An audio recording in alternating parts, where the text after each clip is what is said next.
Sindoor was an apt example towards that synergy. Pakistan तो अब तक इसी बात से डरा रहता था कि दिल्ली ब्लास्ट की जांच में जैसे जैसे उसका नाम सामने आ रहा है वैसे ही कहीं अचानक पीएम मोदी ऑपरेशन सिंदूर पार्ट 2 न शुरू कर दें। लेकिन पिछले 2 दिन में कुछ ऐसा हुआ है जैसे पीएम मोदी के दिमाग में पाकिस्तान को लेकर कुछ और ही प्लानिंग चल रही है। जो नए बयान आ रहे हैं उससे तो ऐसा लग रहा है जैसे पीएम मोदी ने पीओके कैप्चर करने से भी कुछ बड़ा प्लान किया हुआ है। ऐसा लग रहा है कि पीएम मोदी ने वो प्लान बना दिया है जिसके बाद पाकिस्तान फिर कभी अपनी जीत का फर्जी दावा, फर्जी जश्न मनाने लायक भी नहीं बचेगा। क्योंकि अभी तो पाकिस्तान अपने एयरबेस तबाह होने के बाद से भारत से युद्ध में फर्जी जीत का दावा करता रहा है और दावे के आधार पर मुनीर प्रमोशन लेता रहा है। लेकिन ऐसा लग रहा है कि पीएम मोदी पाकिस्तान को ऐसा सबक सिखाने वाले हैं कि पाकिस्तान झूठ बोलने लायक भी अब नहीं बचेगा। पीएम मोदी पाकिस्तान के खिलाफ कौन सा बड़ा एक्शन प्लान कर रहे हैं? भारतीय सेना और रक्षा मंत्री राजनाथ सिंह ने ऐसा क्या कह दिया कि पाकिस्तान गुजारिश करने लगा? क्यों पाकिस्तान हिंदुत्व माइंडसेट की बात करने लगा? यह सब मैं आपको बताऊंगा। इसके अलावा आपको यह भी बताऊंगा कि पहली बार सेना प्रमुख ने ऐसा क्या कर दिया कि पाकिस्तान और परेशान हो जाएगा। पाकिस्तान में वो कौन है जो मुनीर के कमांडो को बम से उड़ा रहा है, यह सब भी बताऊंगा। लेकिन पहले पाकिस्तान को दहशत में डालने वाली खबर की जरा एक झलक देखिए।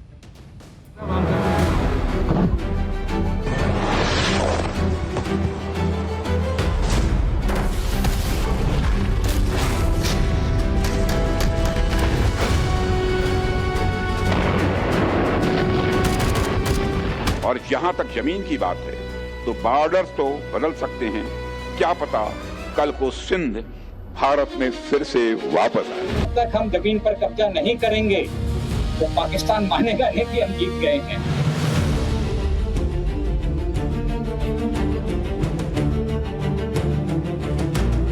Off Sindoor was an apt example towards that synergy. तो दिल्ली ब्लास्ट के बाद से ही पाकिस्तान इस टेंशन में है कि पता नहीं पीएम मोदी के दिमाग में क्या चल रहा है, पाकिस्तान को लेकर पीएम मोदी क्या करने वाले हैं। और इस टेंशन के बीच पिछले 24 से 48 घंटे में भारत की तरफ से ऐसे ऐसे बयान आए हैं कि पाकिस्तान के होश उड़े हुए। रक्षा मंत्री राजनाथ सिंह ने कह दिया कि पाकिस्तान के साथ बॉर्डर तो कभी भी बदल सकता है। सेना ने कह दिया कि पाकिस्तान की जमीन कब्जा कर लेंगे तभी वो मानेगा कि भारत जीता है। और उधर आज पहली बार ऐसा हुआ है कि सेना प्रमुख जनरल उपेंद्र द्विवेदी को नेवल कमिश्निंग सेरेमनी में इनवाइट किया गया है। सेना प्रमुख ने आज ही ये कहा कि तीनों सेनाओं का तालमेल ही सबसे बड़ी ताकत है और इसका बेस्ट उदाहरण ऑपरेशन सिंदूर है। रक्षा मंत्री से लेकर सेना तक पाकिस्तान को बैक टू बैक चेतावनी मिल गई है। ये कोई रूटीन चेतावनी या कोई सामान्य बयान नहीं है।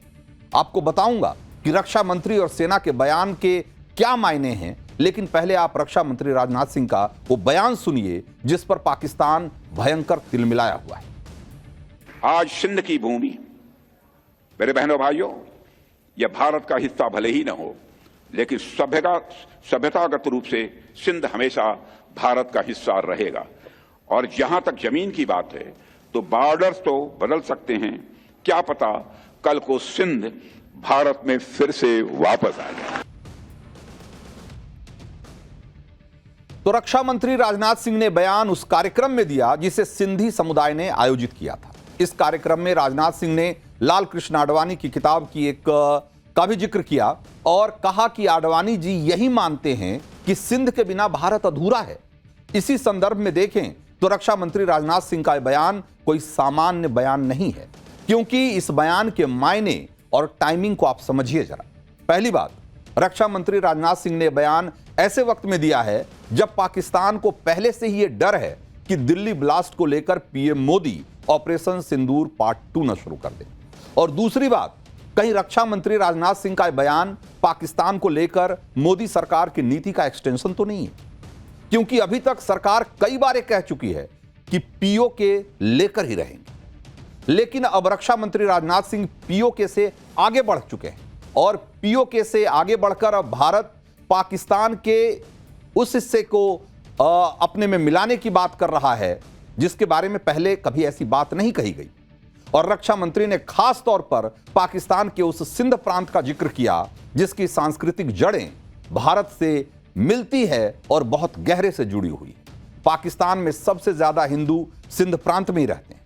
यानी राजनाथ सिंह का बयान सिर्फ पाकिस्तान को डराने के लिए नहीं है, बल्कि एक तरह का पुराना संकल्प है जिसमें उस हिस्से का फिर से भारत मिलने का संकल्प शामिल है जिसका सांस्कृतिक जुड़ाव भारत से बहुत गहरे से है। इधर रक्षा मंत्री राजनाथ सिंह ने सिंध का जिक्र किया और उधर पाकिस्तान को डबल करंट देते हुए सेना ने यह भी कह दिया कि अगली बार जंग में पाकिस्तान की जमीन कैप्चर कर लेंगे तभी वो मानेगा कि भारत की जीत हुई है। आप पश्चिमी कमान के army commander lieutenant general MK. Katiyar को सुनिए। वो जब पाकिस्तान की जमीन कैप्चर करने की बात कर रहे थे तो उनके चेहरे पर एक अलग तरह की मुस्कान थी और इस मुस्कान ने पाकिस्तान को और भी ज्यादा परेशान कर दिया है। सुनिए जा। साइबर से लेकर के केमिकल, न्यूक्लियर, बायोलॉजिकल सभी तरह की लड़ाई की हमारी तैयारी है। आप ये मान के चलिए कि हमें विश्वास है कि अगली लड़ाई सिर्फ एक डोमेन में नहीं होगी, मल्टी डोमेन ऑपरेशंस होंगे। लड़ाई स्पेस में भी होगी, साइबर में भी होगी, ईडब्ल्यू में भी होगी, इंफोवॉर में भी होगी। पर जीत जो है वो जमीन पर ही हासिल होगी। तो ये सारे डोमेन में जो भी हम काम कर रहे हैं वो किसी तरीके से जो हमारी अल्टीमेट जीत है, वो चाहे 71 की जीत हो, चाहे 65 की जीत हो, वो जब तक हम जमीन पर कब्जा नहीं करेंगे वो पाकिस्तान मानेगा नहीं कि हम जीत गए हैं। तो डोमेन सारी जरूरी हैं। हम सारी डोमेन में लड़ाई की तैयारी कर रहे हैं। तो रक्षा मंत्री कह रहे हैं कि पाकिस्तान का नक्शा बदल सकते हैं। सेना कह रही है कि पाकिस्तान की जमीन कैप्चर कर लेंगे और ऐसे बयान सुन सुनकर ही पाकिस्तान का दिल बैठा जा रहा होगा, क्योंकि पाकिस्तान को पता है कि नरेंद्र मोदी पाकिस्तान को टुकड़े करने का काम कभी भी कर सकते हैं। इसीलिए रक्षा मंत्री राजनाथ सिंह के बयान पर पाकिस्तान बुरी तरह से तिलमिलाया हुआ है। पाकिस्तान ने राजनाथ सिंह के बयान को संप्रभुता का उल्लंघन बताया है। पाकिस्तान ने कहा कि ऐसे बयान विस्तारवादी हिंदुत्व सोच को उजागर करते हैं। पाकिस्तान ने कहा कि वो गुजारिश करता है कि ऐसे बयानबाजी से बचा जाए। इसके साथ ही पाकिस्तान कश्मीर की बात करने लगा है, भारतीय मुसलमानों की बात करने लगा है, नॉर्थ ईस्ट में हिंसा की बात करने लगा है। यानी रक्षा मंत्री के बयान से पाकिस्तान में एक तरीके से आग लग गई है। इस पाकिस्तान इसलिए भी तिलमिलाया हुआ है क्योंकि जैसे बलूचिस्तान में आजादी की मांग उठती रहती है, वैसे ही मांग अब सिंध प्रांत में भी होनी शुरू हो गई है और यहां के लोगों में भी यही भावना है कि पाकिस्तान के हुक्मरान सिंध की अनदेखी करते हैं। सिंध के लोगों को उतनी भागीदारी नहीं मिलती जितने कि वो हकदार हैं। जबकि आबादी और आधार के आकार के हिसाब से अगर देखें तो सिंध बहुत बड़ा प्रांत है। वहां के कई ग्रुप पे चाहते हैं कि सिंध को पाकिस्तान से अलग एक सिंधु देश के तौर पर मान्यता मिले। पाकिस्तान के भीतर सिंध के क्या मायने हैं, जरा इसको समझिए। तो पाकिस्तान की जीडीपी का 32% हिस्सा सिंध से आता है और प्रांतों में सिंध की जो इकोनॉमी है वो पाकिस्तान में दूसरे नंबर पर है और सिंध के कराची से बहुत ज्यादा इकोनॉमिक एक्टिविटी होती है। सिंध जमीन के मामले में तीसरा और आबादी के मामले में दूसरा सबसे बड़ा प्रांत है। सिंध के पश्चिम में बलूचिस्तान है और पूर्व में पंजाब है। इसलिए स्ट्रेटजिकली अगर देखा जाए तो ये बहुत महत्वपूर्ण इलाका है और इसे गेटवे ऑफ इस्लाम भी कहा जाता है। तो बंटवारे के दौरान सिंध पाकिस्तान में चला गया था क्योंकि वहां मुस्लिम आबादी ज्यादा थी। वहां जो हिंदू थे उनमें से काफी संख्या में हिंदू सिंधी भारत आ गए थे और जो बाकी रह गए वो भी बहुत सुरक्षित नहीं है। उनकी आबादी लगातार कम होती चली गई है और अब जब भारत ने सिंध पर एक बहुत बड़ा बयान दे दिया है तो पाकिस्तान को डर है कि कहीं सिंध में भी बगावत की चिंगारी और न भड़क जाए। पाकिस्तान को अब तक पीओके का ही खतरा लगता रहता था कि कहीं भारत पीओके पर कब्जा न कर ले, लेकिन अब सिंध को लेकर भी पाकिस्तान को इसी तरह का डर सताने लगा है। जिस सिंध प्रांत पर आज पाकिस्तान का कब्जा है, जहां आज हिंदू सिर्फ 8% हैं, उस सिंध इलाके में कभी हिंदू राजाओं का वर्चस्व हुआ करता था और सिंध का इतिहास उतना ही प्राचीन है जितना सिंधु घाटी की सभ्यता। इस इलाके पर मौर्य और गुप्त साम्राज्य ने राज किया। सिंध पर हुकूमत करने वाले आखिरी हिंदू शासक राजा दाहिर थे। राजा दाहिर 8वीं सदी में सिंध के शासक थे और सिंधु नदी के किनारे के इसी इलाके को सिंध कहा जाता है और सिंध में रहने वाले सिंधी कहे गए और इसी से शब्द आया हिंद और हिंदी और जिससे कि हिंदुस्तान जैसे शब्द बने। सिंध के बारे में बात करते हुए रक्षा मंत्री राजनाथ सिंह ने यह भी कहा कि सिंध प्रदेश राजा दशरथ के राज्य का हिस्सा था। सिंध वह क्षेत्र भी है जहां वेद ज्ञान सबसे पहले आया था। कहा जाता है कि बंटवारे के वक्त 10 लाख से अधिक सिंधी अपने घर, दुकान, जमीन और मंदिर छोड़कर भारत आ गए थे। पाकिस्तान को लेकर जो बातें रक्षा मंत्री कर रहे हैं या सेना कह रही है, वो बातें उसे बिल्कुल भी हल्के में इसलिए नहीं लिया जा सकता है क्योंकि पीओके हो या सिंध हो, इनकी बातें सिर्फ बातें नहीं है बल्कि पाकिस्तान को फोड़ने की एक तगड़ी प्रैक्टिस लगातार हो रही। पाकिस्तान को घर में घुसकर कैसे मारना है, इसकी प्रैक्टिस लगातार चल रही है। आप army commander lieutenant general MK. Katiyar को एक बार फिर से सुनिए, जो बता रहे हैं कि सेना के युद्धाभ्यास में रिवर क्रॉसिंग यानी नदी को पार करके हमला करने का अभ्यास भी शामिल है ताकि जब बॉर्डर पर नदी पार करके दूसरे इलाके को कैप्चर करना हो तो ये प्रैक्टिस काम आए। सुनिए। पहली चीज मैं आपको बतलाना चाहूंगा कि जो हम एक्सरसाइज करते हैं वो एक ऑपरेशनल टास्क को ध्यान में रखते हुए करते हैं और हमारा जो पाकिस्तान का बॉर्डर है उसमें कई नदियां हैं, आपको ज्ञात होगा। चिनाब है ऊपर, फिर रावी है, फिर सतलज है और अगर हमें पाकिस्तान पर ऑफेंसिव करना है तो कहीं ना कहीं रिवर क्रॉसिंग भी इन्वॉल्व होगी। तो ये ट्रेनिंग में हमारे शामिल है कि किस तरीके से हम नदी को क्रॉस करके दुश्मन के इलाके पे कब्जा कर पाएं। तो ये मान के चलिए कि जो भी हम ट्रेनिंग कर रहे हैं वो अपने ऑपरेशनल रोल के हिसाब से कर रहे हैं। और वैसे आप भारत का राष्ट्रगान जरा याद करिए। अगर आप पंजाब, सिंध, गुजरात, मराठा, तो बाकी सब तो भारत का हिस्सा हैं, लेकिन सिंध ही है जो कि अब भारत का हिस्सा नहीं है।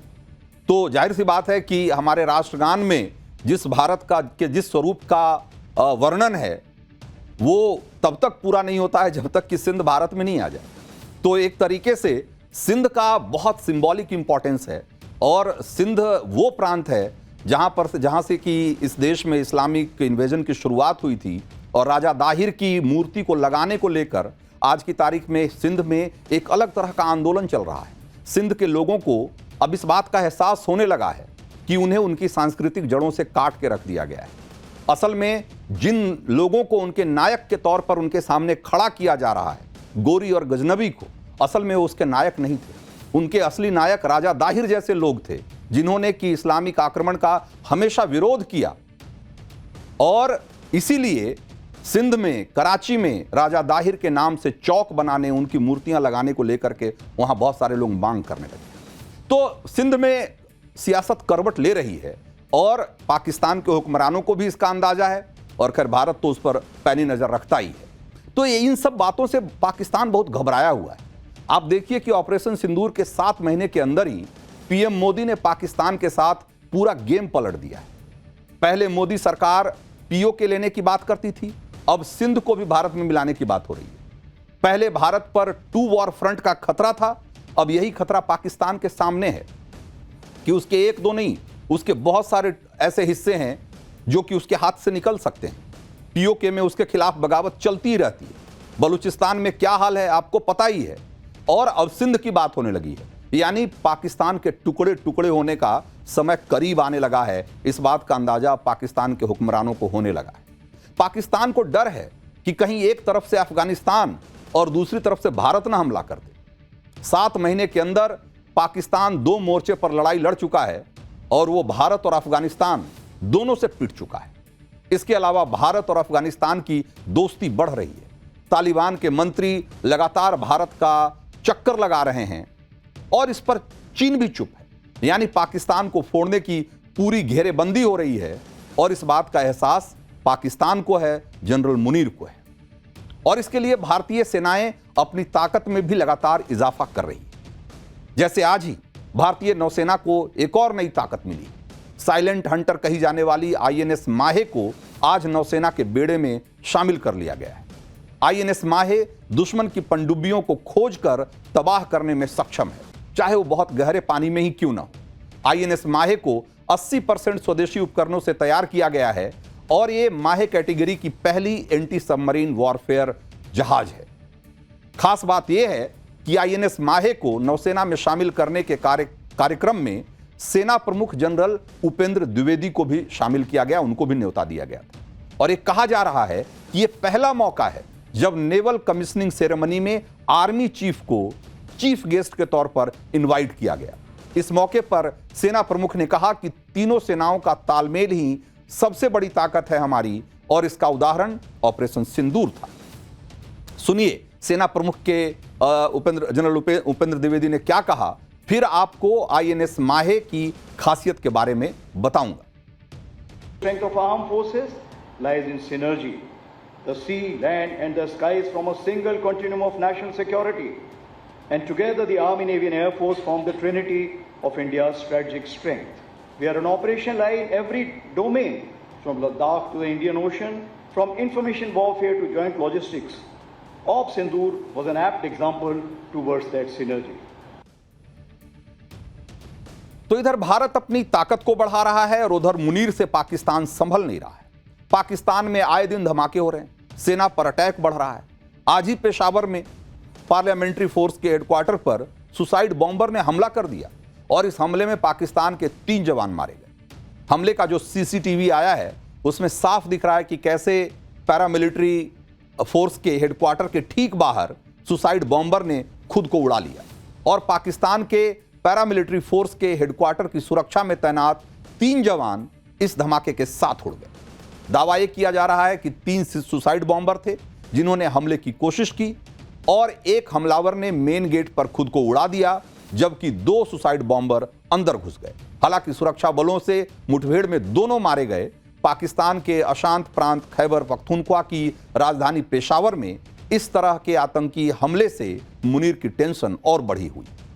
तो जिस जगह पर यह हमला हुआ वो इलाका पाकिस्तान की सुरक्षा व्यवस्था से जुड़े बहुत संवेदनशील क्षेत्रों में से गिना जाता है और कुछ दिन पहले इस्लामाबाद में भी कोर्ट के बाहर सुसाइड बॉम्बिंग में 12 लोग मारे गए थे। तो इधर पाकिस्तान में धमाके पर धमाके हो रहे हैं और उधर पीएम मोदी कूटनीति के मंच पर बड़ा धमाका करके वापस लौटे। पीएम मोदी G20 समिट में हिस्सा लेने के लिए दक्षिण अफ्रीका गए थे। वहां पीएम मोदी क्या बड़े बड़े काम उन्होंने किया है, एक बार जरा उस पर गौर करिए। अमेरिकी राष्ट्रपति डोनाल्ड ट्रंप के बायकॉट के बावजूद G20 समिट में वही डिक्लेरेशन अपनाया गया जिस पर पूरी तरीके से पीएम मोदी की छाप दिख रही।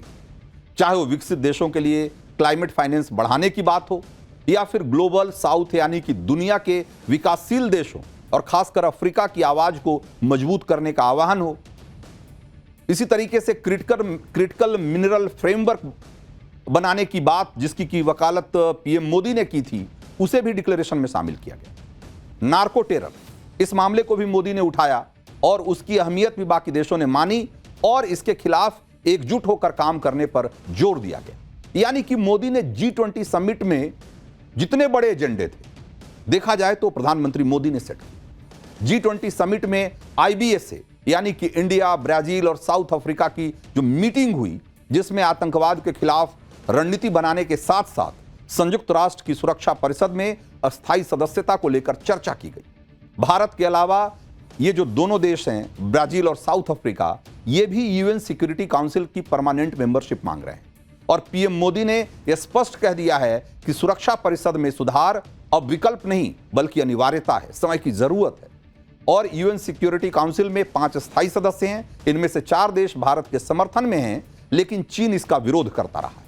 इसके अलावा G20 के इतर पीएम मोदी ने कनाडा के साथ साथ बहुत सारे देशों के साथ इस बात पे चर्चा की कि भारत के साथ रिश्ते कैसे बेहतर किए जाएं और कनाडा के साथ भी भारत के रिश्ते को पटरी पर लाने का पूरा काम जोर शोर से चल रहा है। इसके अलावा पीएम मोदी ने ऑस्ट्रेलिया और कनाडा के साथ मिलकर टेक्नोलॉजी और इनोवेशन में एक नई साझेदारी बनाई। तो देखा जाए तो ये जो पीएम मोदी का G20 का समिट का दौरा था वो बहुत ही सक्सेसफुल रहा है। जब पीएम मोदी G20 की बैठक के लिए जा रहे थे तो कांग्रेस से कहकर पीएम मोदी को को घेर रही थी कि पीएम मोदी ट्रंप से बचते हुए जा रहे हैं, लेकिन G20 में कूटनीतिक कामयाबी के झंडे गाड़कर पीएम मोदी ने विपक्ष को एक करारा जवाब दिया है। और G20 से लौटते ही पीएम मोदी अपने काम में जुट गए। पीएम मोदी आज सुबह करीब 7 बजे साउथ अफ्रीका से लौटे, एक तरीके से 10 घंटे की यात्रा करके, और लौटते ही वो करीब 10 बजे के आसपास chief justice of India justice Suryakant की शपथ समारोह में शामिल होने चले। शपथ समारोह राष्ट्रपति भवन में था, लेकिन इस समारोह में नेता विपक्ष राहुल गांधी नजर नहीं आए। इस पर बीजेपी ने राहुल गांधी को घेर लिया और कि इतने अहम मौके पर नेता विपक्ष गायब हैं और किसी को नहीं पता कि वो कहां हैं। और ये कोई पहला मौका नहीं है जब राहुल गांधी ऐसे बड़े मौके पे नदारद दिखे। बहुत सारे ऐसे दूसरे मौके हैं जब लोकतंत्र के लिए बहुत जरूरी होता है कि ऐसे मौकों पे, जैसे कि भाई चीफ जस्टिस का जो शपथ ग्रहण समारोह है वो किसी पार्टी का तो समारोह है नहीं। ये वैसे मौके हैं जब देश के सारे राजनीतिज्ञों को एक साथ आकर एक मैसेज देने की कोशिश करना चाहिए कि भाई हायर जुडिशियरी में सबका समान विश्वास और भरोसा है। ये लोकतंत्र को मजबूत करने वाली बात होती है। लेकिन वो राहुल गांधी जो हमेशा संविधान की प्रतियां उठाकर और पॉलिटिकल पार्टियों में के रैलियों में जाया करते हैं, वो जब ऐसा मौका आता है ये बताने का, ये साबित करने का, ये दिखाने का कि लोकतंत्र में उनका भरोसा है और देश का लोकतंत्र मजबूत करने में यकीन रखते हैं, तो हर बार चूक जाते हैं।